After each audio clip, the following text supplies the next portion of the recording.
ঈদ মিলাদুন নবী কবে? ঈদ মিলাদুন নবী উপলক্ষে কিছু করণীয় আছে কিনা, এই দিনে কোনো আমল আছে কিনা?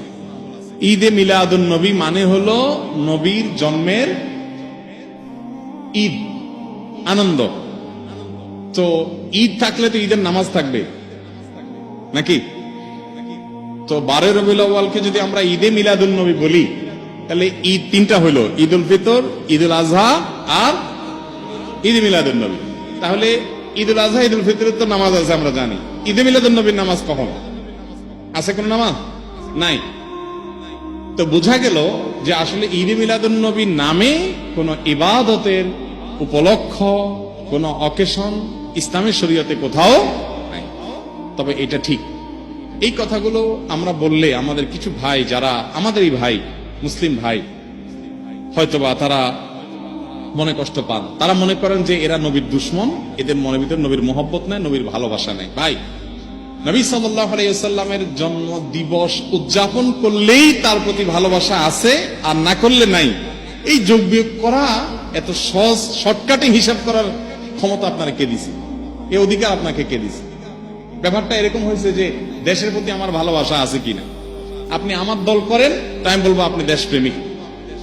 আপনি আমার দল করেন না, তা আপনি দেশদ্রোহী। ব্যাপারটা সেরকম হয়ে গেল না? ভাই, আমার দেশপ্রেম জাহির করার জন্য আপনার দল করে তাই প্রমাণ করতে হবে? এটা যেরকম অযৌক্তিক, ঠিক একইভাবে নবী করিম সাল্লাল্লাহু আলাইহি ওয়াসাল্লামের জন্ম দিবস উদযাপন করে তার প্রেম, তার ভালোবাসা জাহির করতে হবে, এটাও এরকম অযৌক্তিক। দেখুন, আমরা একটু ঘাটাঘাটি করি ভাই। আজকাল তো আলহামদুলিল্লাহ অনেক সহজ হয়ে গেছে। আপনি একটু অনলাইনে একটু সার্চ দেন, জন্মদিবসের জন্ম কবে, জন্মদিবস উদযাপনের জন্ম কবে। পৃথিবীতে জন্মদিবস উদযাপনের এই কালচার, এটারও তো জন্ম হয়েছে নাকি? নাকি আদম আলাইহিস সালাম থেকে শুরু হয়েছে? এটাও তো শুরু হয়েছে। একটু ঘাটাঘাটি করে দেখেন, আপনি অবাক হবেন। খ্রিস্টানরা পর্যন্ত তাদের ধর্মীয় ভাবে জন্মদিবস উদযাপন করাটাকে তারা নিষিদ্ধ করেছে। আমরা যেরকম ফতোয়া দেই না, খ্রিস্টানদের ধর্মের মধ্যে ফতোয়া আছে জন্মদিবস উদযাপন করা যাবে না। কারণ এটা যারা করেছে পেগানরা, প্রকৃতি পূজারীরা, তাদের সাথে বিশ্বাসগত বিশাল সংঘর্ষ আছে। কাদের? খ্রিস্টানদের। কালের আবর্তে খ্রিস্টানরাই এসে সেটা আবার নিজেদের গায়ে ধারণ করেছে। তারা এখন তাদের নবীর জন্মদিবস উদযাপন করে।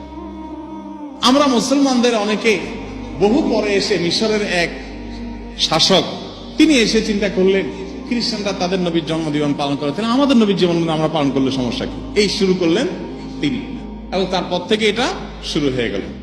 ডক্টর আব্দুল্লাহ জাহাঙ্গীর রহমতুল্লাহ রাহে বেলায়েত বইতে বিস্তারিত ইতিহাস পাবেন, পড়ে নেবেন।